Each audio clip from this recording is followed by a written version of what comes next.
So good morning, folks, and welcome to this morning's Synozur webinar, Navigating the AI Landscape, Insights from the Microsoft Work Trend Index. We'll be getting underway here in just a moment, so stay tuned. In the meantime, I've just posted a quick poll. Would love to get your thoughts on how you heard about today's event, and we'll be started momentarily.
Okay, so once again, good morning. Welcome to this morning's webinar, Navigating the AI Landscape, Insights from the Microsoft Work Trend Index.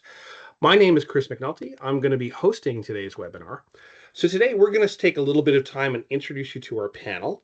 We'll spend some further time looking at Microsoft's Work Trend Index, which was published recently. What's in it? What does it mean? How should you interpret it? We'll open it up for some discussion with our panel about the Microsoft data, as well as some independent research, and put it in context to help understand what's going on. We're going to ask the panel to walk through their experiences about what AI deployment typically looks like for many organizations. And we'll wrap it up with a chance for you to do some Q&A. So a couple of quick housekeeping items as we get started. First, we are using Teams webinar this morning. So if you have any questions, please feel free to use the Q&A feature in your menu bar to raise them, and we will address them throughout. We'll also have a period for Q&A at the end. So as we go through, as we see questions in the chat, we'll pick some out to ask the panel, and you'll also have a chance to raise questions at the end. Secondly, today's webinar is being recorded. We will be sharing today's broadcast and presentation at synozur.com. You'll get an email notice when we get that published. And that said, I'd just like to start by introducing our hosts today, Synozur. So Synozur is a management consulting firm that's dedicated to transforming technology for organizations to help make your desires achievable. Every year, things change faster and faster. Synozur's approach is tailored to your journey, being able to deliver top-line strategic consulting to navigate complexities and transformation simply, to steer businesses to drive breakthrough innovation. That's a little bit about Synozur. You can learn more at synozur.com. Now, let me introduce our panel today. So we are joined today by an esteemed group of several folks who have been working at a number of industries for the past several years with great experience on AI. So let me ask our panel to introduce themselves. Let's start with you, Michelle. Hi, good morning. Thanks, Chris. Hi, I'm Michelle Caldwell, Chief Executive Officer of Synozur Alliance. Prior to that, I've been in the industry for over 2 decades, worked in several large global integration, consulting firms, retired MVP, and retired Microsoft Regional Director. Happy to be here. Well, thanks, Michelle. Next, let me ask David to introduce himself. Thanks, Chris. Hi, everyone. David Maffei, President and Chief Revenue Officer at Akumina. Akumina is one of the more widely deployed employee experience or modern intranet platforms in the market today. I've been in sort of the experiential software space for the better part of the last 20 years, both on the customer experience side and now on the employee experience side.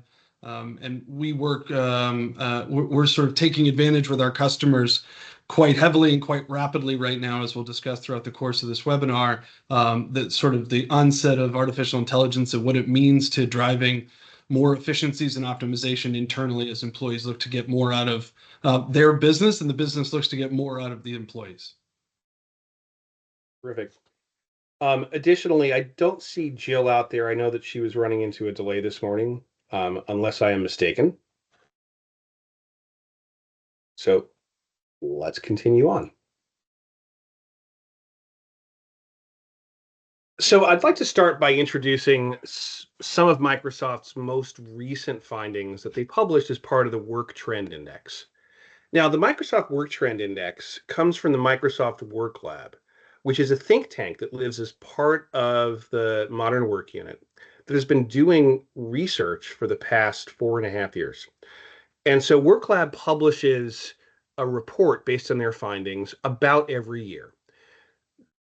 The research is done with a cohort of tens of thousands of people spread around the world based on surveys and interviews, signals from Microsoft 365, LinkedIn, academic research, and Glint People Science. Prior editions of the Work Trend Index have looked at common topics such as what does it look like when a global pandemic forces everyone instantly to move to the cloud and move to remote work?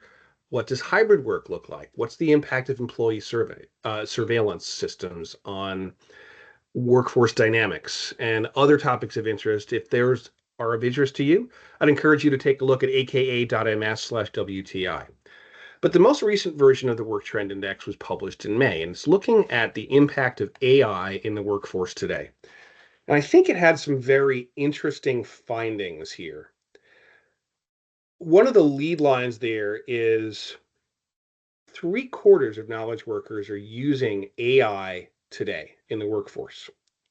But of those using generative AI, 78% are using personal consumer tools from outside the organization. At the organizational level, 60% of leaders across the world are concerned that their organization doesn't have a plan or a vision to use generative AI. And with that, cybersecurity and data privacy is the top of mind issue that they see moving forward. And it's recognized that AI can really help reduce time spent in extraneous communications and meetings.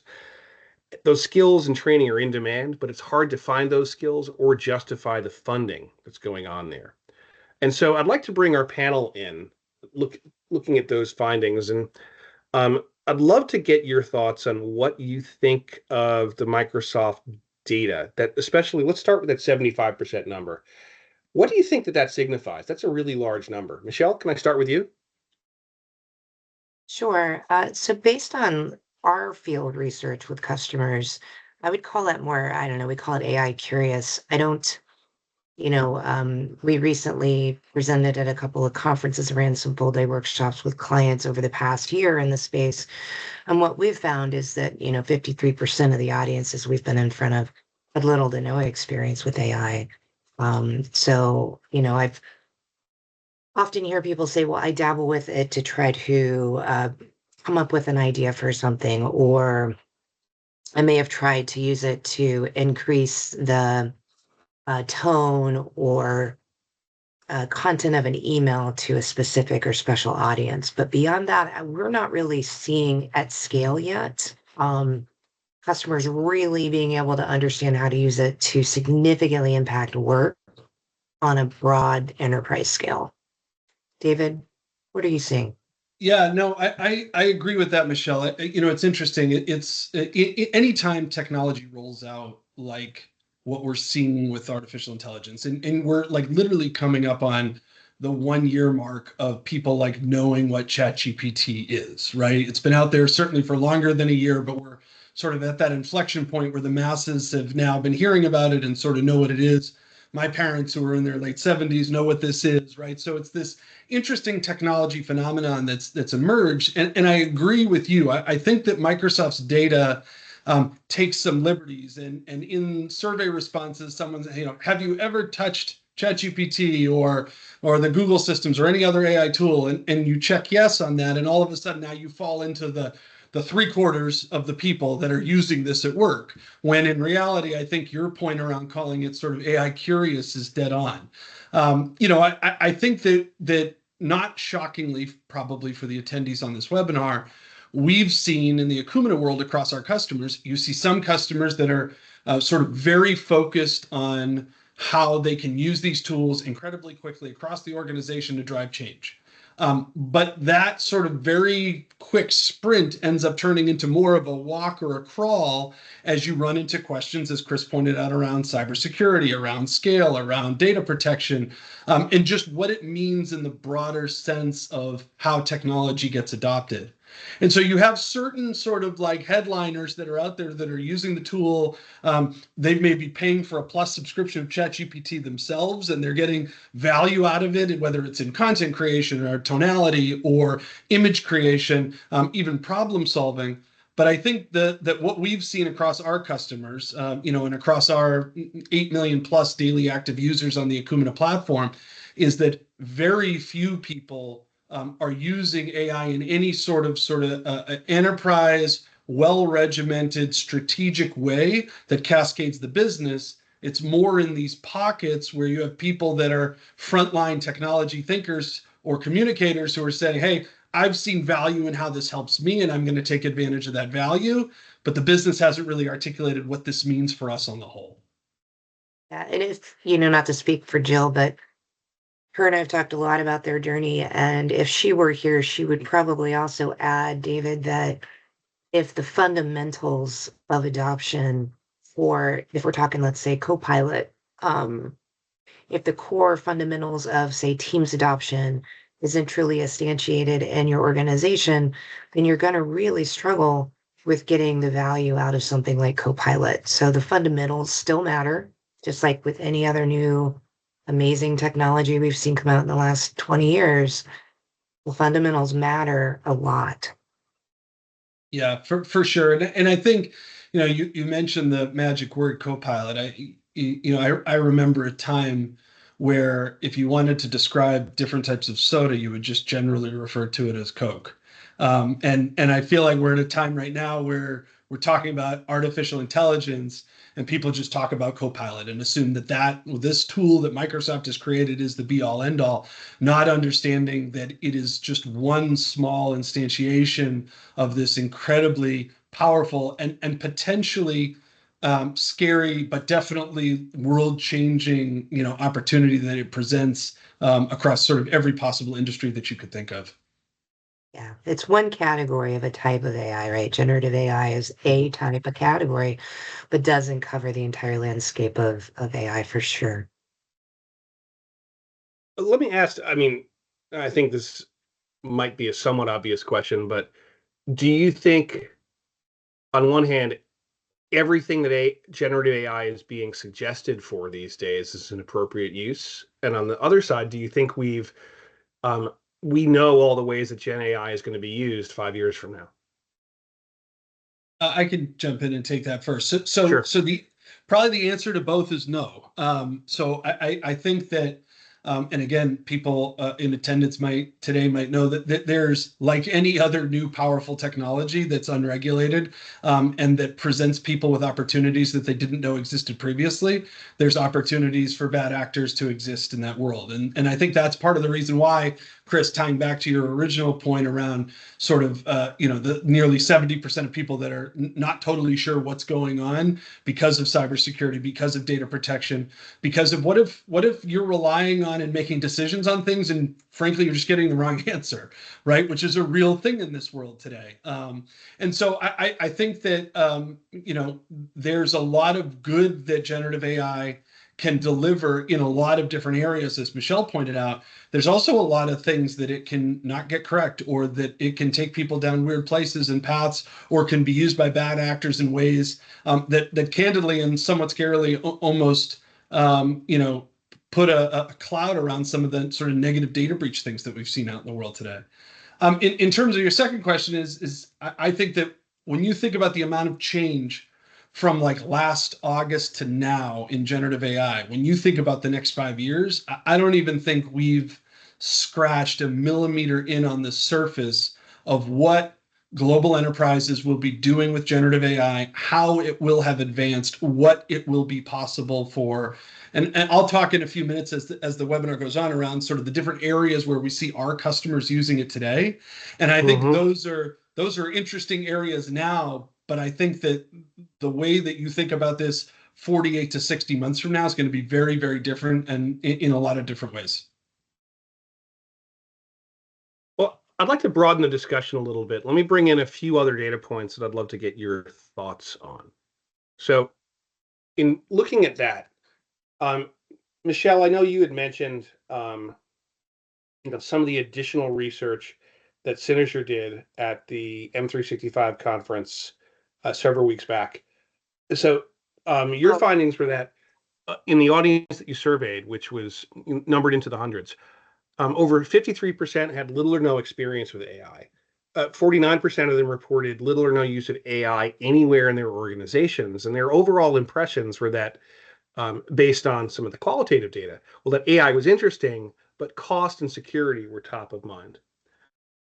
The second point, kind of from this additional research that's going on, is that 78% of people using Gen tools are using personal tools outside the organization. There's very little officially sanctioned use going on.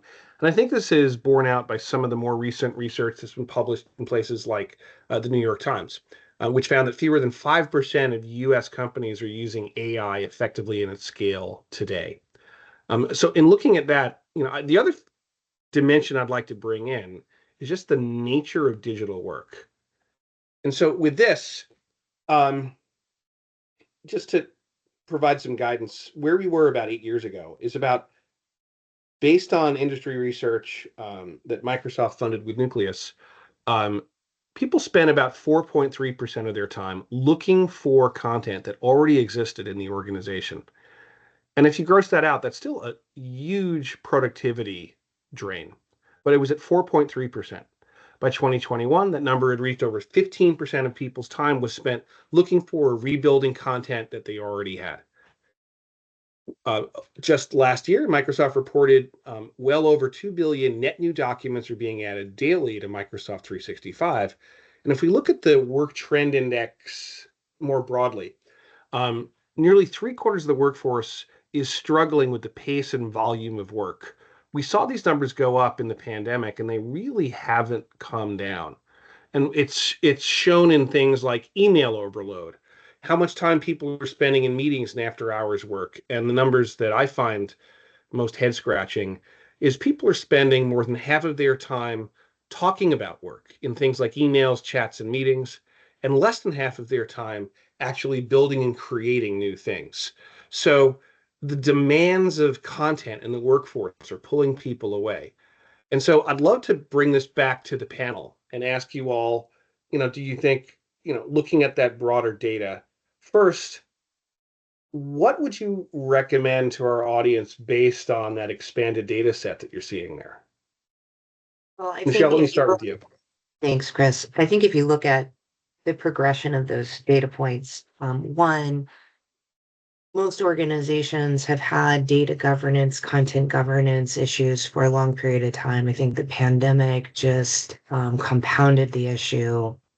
Oftentimes when I'm, working with customers, simple configurations in the environment probably haven't been maintained or set up in the first place. There's a lot just out of the box that can be done to help control that content and data governance in the cloud, especially. So we're here to talk about Microsoft Cloud specifically. There's quite a bit of power, and very few organizations I've seen have really yielded that or really taken maybe their document data governance policies from maybe their legal team into the environment so that the environment can be cleaned up and that you don't have decades old content that don't belong in active live hot storage sitting out there, cluttering up search and making it difficult to find things. The pandemic then compounded that because one of the only ways people could collaborate with each other and get work done was meetings. Mm-hmm. And we saw this expansive adoption of Teams during that time. Often I'll find in the Teams adoption space, people aren't even clear on where do I share a document? Is it in a group chat? Is it in a channel? Where should it go? How should I use it? So we've got proliferation of content and documents everywhere, very little governance. I will say I don't believe I have to say policies do not replace good practices in governance and strategy. Hmm. So a lot of organizations we're working with now are trying to reassess what is the collaboration strategy that they should have post pandemic so that we can start kind of clawing back some of that. Is it really effective to be in back to back meetings all day long with no breaks, no 5 minute late starts, no 10 minute early, lead times, no human breaks, no time for focus time? Like some of these just disciplines organizations probably had a better handle on pre pandemic, we've kind of lost control of. And a lot of organizations we work with are trying to look at kind of how do we reestablish better collaboration practices, not to get into what to use when, but like when should I use a chat? When should I use walkie-talkie? When should I use, my Teams channel? When should I be using email? When should I be Hmm. texting somebody? Right. So that's some of the, I think that just the muscle memory that we've kind of lost through the coming out of the back end of the pandemic. David, For what do you sure. think? What do you see? Yeah, I mean, a lot of the same things. Michelle and I have lots of joint customers together. We also have a lot of course, joint customers separately. And I think that across the board, you're seeing sort of these similar trends. I think when people come to Akumina, they're coming to us because they're looking for a way to solve a significant problem. And literally like 99 times out of 100, that significant problem is that people don't feel connected to each other and they don't feel connected to the business. And I think part of the reason for that is that when they're actually trying to find things, they can't do it. And so as simple as it sounds, and if you go back in the Wayback Machine to when SharePoint launched in like 2001 as like MSCMS, and that was being rolled out by Microsoft as a tool prior to even .NET existing, right? The idea was we need to make it easier for people to find stuff. Well, fast forward 23 years later, it's the number one reason that people call us. I've got 10,000 employees across the globe. We operate in 6 different languages. There's content there that will allow people to better execute their job, and they can't find the content. And so Hmm. when you think through that lens, right, and there's all the covers that sit on top of it, right? So how is the content created? How is the content governed? How is the content secured? How do we make it so they can find the right content? You've probably heard the example a million times. We use it a million times. How often is someone going to search for like the holiday calendar in the United States in 2024? And the first asset that appears to them, whether it's in Teams or in Slack or on an intranet or in, Meta for Work or whatever it is, the first asset that comes back is the, Australian holiday calendar from 2017. Like Right. that's like laughable, but it happens every single day still today in 2024. Right. And, I think, with that example, it's not ideal, but if you run a traditional search, hopefully people see the file name and see 2017 Australian holiday calendar. But when you're removing some of that context and you're just in a Q&A dialogue and you ask Copilot or whatever AI system that you're using, you know, is is there a holiday, what's this year's holiday schedule? And it gives you, um, you know, things like ANZ Day. I forget when that is, because I didn't know you were going to go to Australia on this one. Without knowing what the source is of that, I think it leads to some confusion. I'd also like to ask you to follow up, David. Like, there's looking at the history of what people have been struggling with core collaboration and communication. Um, do you think this is the right time to press ahead with AI? Um, or, knowing that your organization works to recompose and accelerate the tools in the digital workplace of 2024 for so many organizations around the world. Um, can AI help with those challenges, or do you think that those challenges should be addressed up front? Yeah, it's an interesting question, Chris. So I think the answer to this question is that if you could stop time right? Then you would try and solve those problems up front. And then you would restart time and take advantage of these new capabilities. Unfortunately, we don't have the ability to do that. And so I think for enterprises who are saying, and we're seeing this, right? Because there's a stark sort of bold demarcation line between those enterprises who are diving into the deep end of the pool on AI and those who are refusing to even go to the country club, right? And I'm telling you that we're seeing this is very, very similar to what we saw 8 years ago, where it was the people who were diving in the deep end of the cloud pool and the people that were refusing to go to the country club. And so I think that you can sit back and say, well, we don't know enough yet. We're going to sit back. We're going to play the long game. We're going to make sure everything's perfect before we touch it. Those companies are going to, by definition, become the laggards. And so I think what we're advising our customers is that do you have to fully do a swan dive into the deep end of the pool? No. What you do need to do is figure out what are the areas of your business that you're struggling with that the adaption and adoption of AI could actually help with.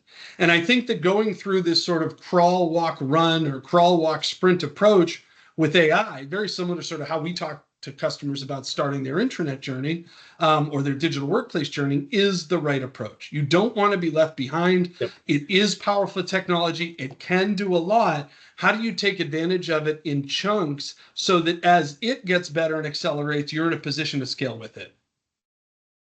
So let me turn to a different topic that's sort of implied by some of that data, which is governance, risk, and compliance. Generative AI, whether it's from Microsoft or from other folks across the industry, in general is trying to work with the existing access controls when it comes to private data, although public data is fair game. In your estimation, let me start with you, Michelle. Like, are most organizations in a good place with their security and risk controls to consider generative AI? Or what have you seen kind of in your more recent experience with some of your clients? Um, oh, this is delicate. I would say there is definitely opportunity to increase the security stance of most of the customers we talk to about in terms of the space and Hmm. the readiness. Definitely see quite a bit of under utilization of capabilities many of our clients already pay for. So just, getting more value out of some of the controls they already have and just really kind of looking at that and configuring that in a more robust stance. I think education is a big part of that too. Again, having strategy in place and policies that support that, but you also have to help educate your people because people generally at organizations aren't trying to be bad actors with security and governance and data and content. Most employees that we talk to are well intentioned in getting their work done. However, if you make it too difficult or you don't educate them enough, they're going to find a way to get the work done. It's not directly related to this, but I remember many years ago we were working with a hospital system and the nurses on the floors were having a really hard time collaborating over shifts and they didn't have the right tools necessarily to make that easy. So they would literally take pictures and stuff on their phones and text them to each other so that they could take better care of the patients. And while that sounds a little scary from a HIPAA and a data compliance perspective, they weren't trying to be bad actors. They were just trying to focus on the care of the patient. So we have to really kind of keep that in balance, right, when we're looking at this stuff. But a lot of our customers already have a lot of what they need. It just either hasn't been turned on or configured properly or assessed correctly. So I don't even think that it's a matter of it's a high cost barrier. I think we're Hmm. looking at education and just better policies and better awareness about what's out there. And to be fair, Microsoft keeps adding and taking away things from eSKUs, and it's hard to keep up with what's in my package of things that I pay for and how do I get value out of it, right? So I understand that that's always going to be a bit of a struggle, especially for our larger clients and even some of our smaller clients who have mixed SKUs. When you have three different SKUs from Sunday, it's really hard to understand how you apply that in a Hmm. methodical way to protect your organization and empower your people. Yeah, I mean, a lot of this question, Chris, really falls squarely more so certainly in Michelle's world than it does in ours. I mean, we rely on Synozur and others consultancies to work with our customers on defining just this because it's so complex, right? One of the powers of a platform like Akumina or the powers of a new technology like AI is that in many ways, with enough bright ideas, time, energy, and money, you can make it do anything. But the reality of it is that there's a lot that you actually don't want it to do. And so sometimes where that time, energy, and money needs to go is not into exposing all of the amazing things that these technologies can do, but it's spent making sure that there's guardrails put up to ensure that there's certain things it can't.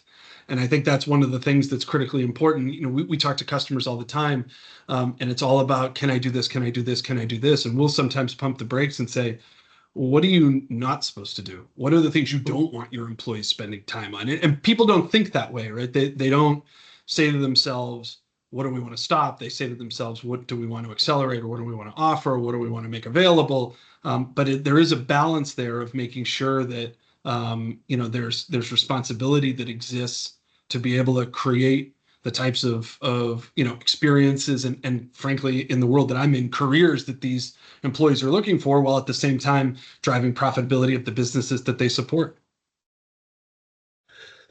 Yeah, I think that's one of the main things that's going on, and I kind of respect where you're coming from with Akumina.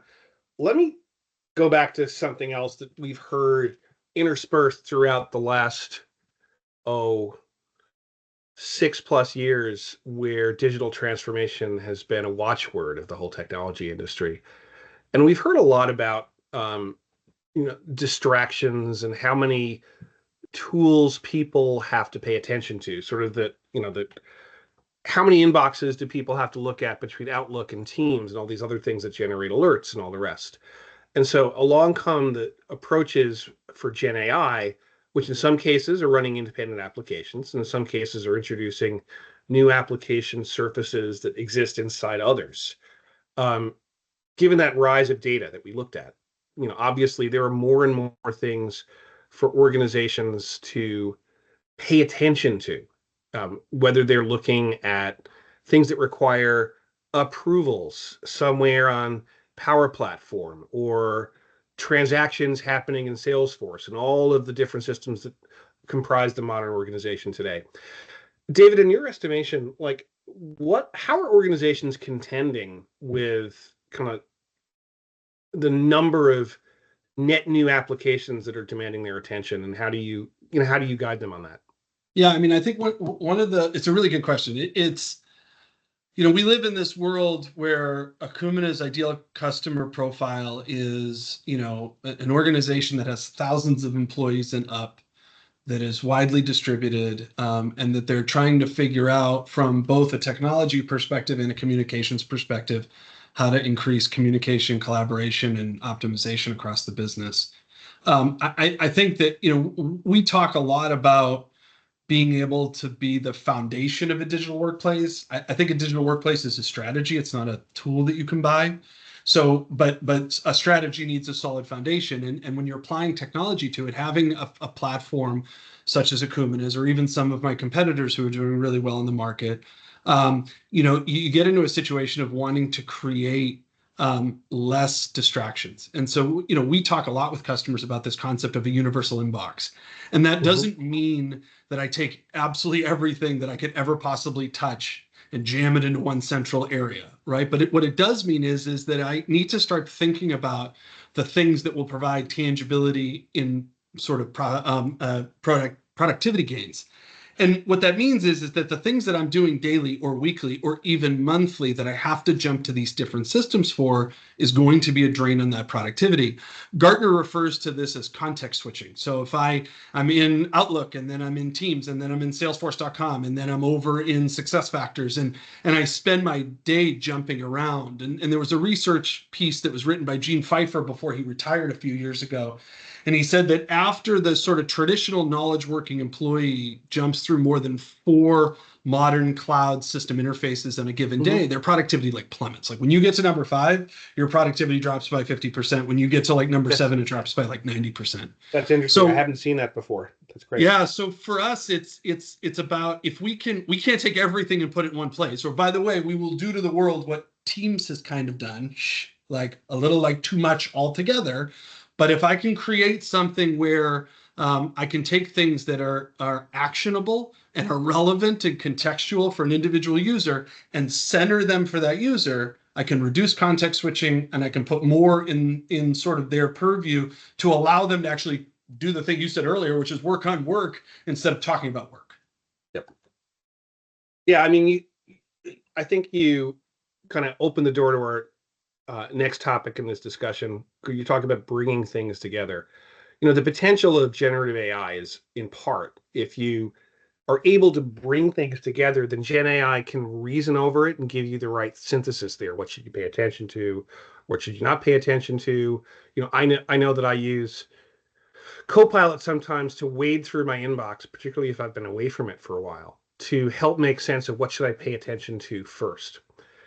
That requires bringing the data together. So, Michelle, I'd love to get your perspective. I recall that during, I'd say, the first 1 or 2 waves of migrations to cloud, people talked a lot about migration and how do you eliminate rot, redundant, obsolete, and trivial content. And so it's one thing when that's happening in terms of migration, but do you find that the organizations that you encounter today, first, do they have enough data in the cloud for generative AI to be relevant to them? And, if so, what are they, how are they approaching that data integration and migration? And if not, how are they thinking about moving data into the cloud so they can take advantage of not just Gen AI, but the rest of the things that cloud offers? Thanks, Chris. So we really still see both out there. I know that probably, I don't know if that surprises folks on the call today or not, but the reality is there's still plenty of customers that are straddling a premise and cloud stance. Many of the customers that we work with that are, Microsoft centric are in a better space in terms of migration, but there's still clients, to David's point, that wanted to get it perfect and waited, never got funding, didn't make it perfect. And now they're stuck with a short timeline to get things to the cloud. And in other spaces, they have other platforms that have content where that content has been sitting on premise for a long time, and now they're trying to figure out what they're going to do because they want to take advantage of this opportunity with AI. And maybe perhaps, if they do the homework, they're going to find that they could justify making that move finally, financially, and get funding to do so. I think, it's been true for a long time, but, I'll just reiterate it for this audience on this topic.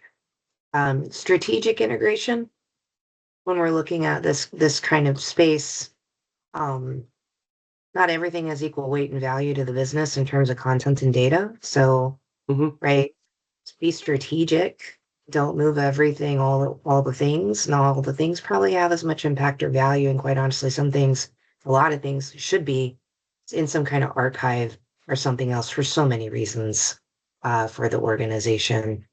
And then looking at areas, take the content and the data, and then cross-section that with areas of the business where you could see high impact. I think in a shorter term, we see that in places like customer service, marketing, product development. These are kind of like ripe and rich areas where if you were to bring that stuff and modernize it, clean it up, govern it, you could get some pretty immediate impact, measurable impact in terms of close to customer and parts of the organization that probably maybe haven't had a lot of attention from many of those we work with in a while. So I think that'll continue to be the truth. It's been that way for as long as I've been a consultant, which is more decades than I'll admit. And then I think, piloting is super important, understanding the case studies that are going to make the most sense and being able to draw some kind of a value measurement, baseline that, so that you're justifying the time and resources that it's going to take to get there. But I don't think it's all equal, right? I don't think all content and data should be held equal in the enterprise. Terrific. Well, thank you for kind of rounding that out. I'd like to thank you all for that discussion. I'd like to look forward a little bit to let you kind of put some of your findings and guidance and recommendation kind of in context of the services that you deliver. And so, David, I'd love you to sort of explain to our audience who may not be familiar with everything that Akumina does, kind of what does Akumina do? Yeah, for sure. And I think a lot of actually what this slide depicts ties back to everything that Michelle was just saying, right? Which is taking your shots, figuring out where the most value is, investing in those areas, and being okay not investing in others. I think that when you tie it back to how artificial intelligence can play a role here, especially generative AI, you have to think about, at least from like Akumina's perspective, where we sit, right? So Akumina sits as this software application that ties together your communications team, your technology teams, and your HR teams, right? So the Akumina buyer, if you will, is the CIO, the head of corporate communications, and the CHRO. And it's funny, I mentioned in my intro about being in the experience software space. On the customer side, there was always this tension that existed between IT and marketing. Who owned the website? Who owned the buyer's journey? Who owned the flow? And there was that internal struggle that existed. That doesn't exist, in my experience over the last 9 years, in the EX side of things. What you see is those organizations that are most successful with driving an enhanced employee experience are when communications, HR, and IT come together and recognize that they jointly can create an experience that will change the way people get work done. And then you sort of fast forward and say, okay, well, that's great. I like the sound of that. How can I use generative AI to help? And from our perspective, there's sort of three legs to this stool. There's sort of these three sort of trends that we see happening with generative AI right now. One is around assisting the employee, one is around assisting the builder, and one is around sort of this orchestration element that I'll explain in a minute. So when you think about this AI trend around employee assistance, right, it comes back to the point I made a few minutes ago, which is still the number one reason people come to us is they can't find stuff. So how can I leverage generative AI and artificial intelligence to enhance search results, enhance filtering, provide conversational interfaces, and allow the actual end user, the employee themselves, whether that's the CEO or a retail store worker, someone on the manufacturing floor of a manufacturing plant, like regardless of whether you're a C-level executive, a knowledge worker, a deskless worker, how do I allow you to use AI to get to things faster, more quickly, and more accurately? That for us is sort of AI trend number one. AI trend number two is how do I enable the builders, the people that are creating the experiences in Akumina and other tools that are doing the job of connecting the business to the employee, how do I enable them to do it better? How do I enable them to create more content? How do I enable them to create better content? How do I put them in a position where they can do the things that they need to do in order to create something that's fresh, that's not stale, and puts them in a position to be successful? And then the third piece, which is very relevant based on the chat Michelle and I just had, is this element of this AI trend of orchestration. So how can I use generative AI to orchestrate action on behalf of the user, whether that user is the builder or the consumer? And in the sort of modern internet digital workplace world, we're a little bit unique because everyone that's building the experience for the employees is also an employee. So not only are the builders, they're also the consumers, as well as the people that are just consumers of the experience. So orchestration is leveraging the power of generative AI to do those high touch things, to minimize that context switching, to centralize the connectivity. I want to more easily request time off. I want to more easily check the status of my expense report or what's happening with that support ticket I opened, or, how do I, onboard a new employee and what does that look like? So that the orchestration of these events, these actions, these tasks that have traditionally required a ton of integration, a ton of money, a ton of time, can now be done significantly more easily. Michelle and I have worked on some massive 7- and 8-figure projects over the years with organizations who are trying to create this sort of centralized, orchestrated experience. But it's not without a significant amount of effort and energy and money that goes into it. Well, how much easier does AI make that today? And to your question earlier, when you think about 4 or 5 years down the road, the ability to leverage AI to truly empower the user to just get their work done or find the thing they're looking for is what's going to mean the difference between a productive and profitable organization and one that continues to try and find their way. Let me just ask you one follow-up on that. So, it's great to hear that your platform really helps address so many of these adoption and deployment issues. And that level of integration and support and orchestration, though, needs to look different for each employee, in my estimation. At one level, the CEO does not need to see the list of outbound packages that require reprinting, and vice versa. If you're on the shop floor, you don't need to see that you have an empty queue for approving raises. How do you simplify that context switching in a way that has value for both the shop floor as well as the C-suite? Yeah, I think and Synozur does a fantastic job with our customers of driving this, but we take the stance that every business that we work with is unique. Their business requirements are unique. Their needs are unique. What they're trying to do with their business is unique. And therefore, we fundamentally believe there can't just be this sort of one size fits all solution. So to your point, the experience that the CEO of an enterprise has and the experience that, the janitor that cleans the hallways of that building that the CEO works in has to be different. Their jobs are different. The information they need is different. The action they want to hit is different. And so we sort of talk a lot about this sort of crossing point of context and relevancy. How am I making sure that I'm delivering an experience that is contextual to the user and relevant for the user, not just for who they are, but actually for what they're doing in that particular moment in time? And so if you can find a way to find that sort of context relevancy point for every sort of type of employee, whether it's a deskless worker, a C-suite, a knowledge worker, someone in a call center, a teller at a bank, whatever it might be, by finding that central point for them, you're able to put them in a persona that gets a unique experience that fundamentally changes the way they do work, but that would fall flat if given to a different type of persona because it's not contextually relevant for them. Fantastic. Thank you for walking us through that.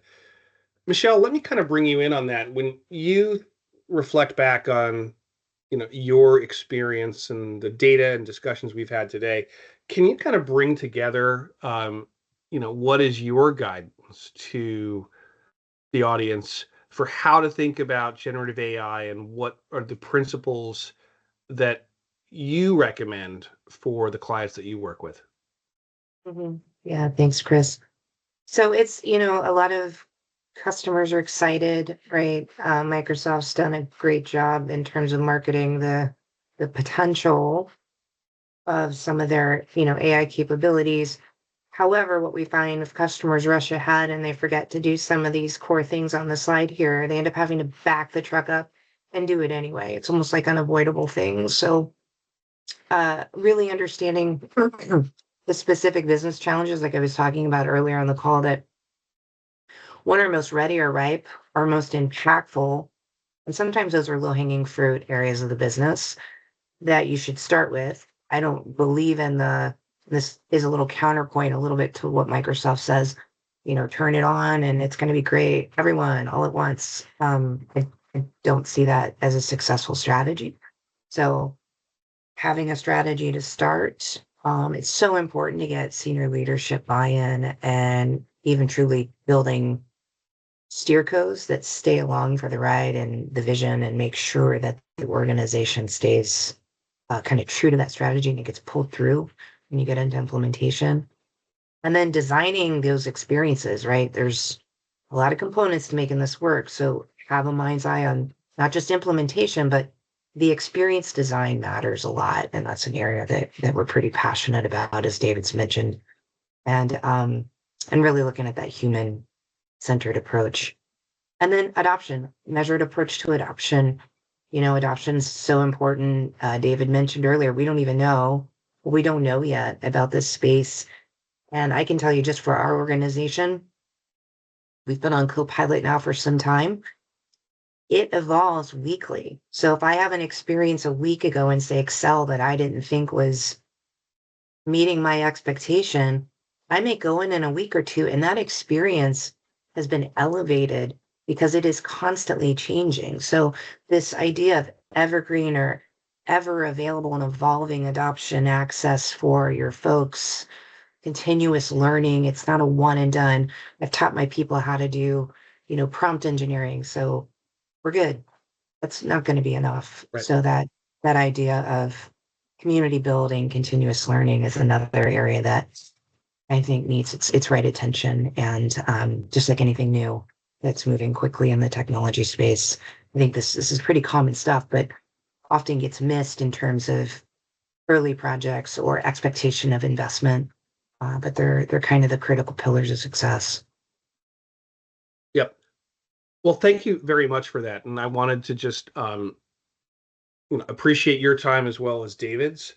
As we start to wrap up here, I'd like to, before we open this up for more questions and answers from the audience, just remind you all that there's a couple of resources that are available here.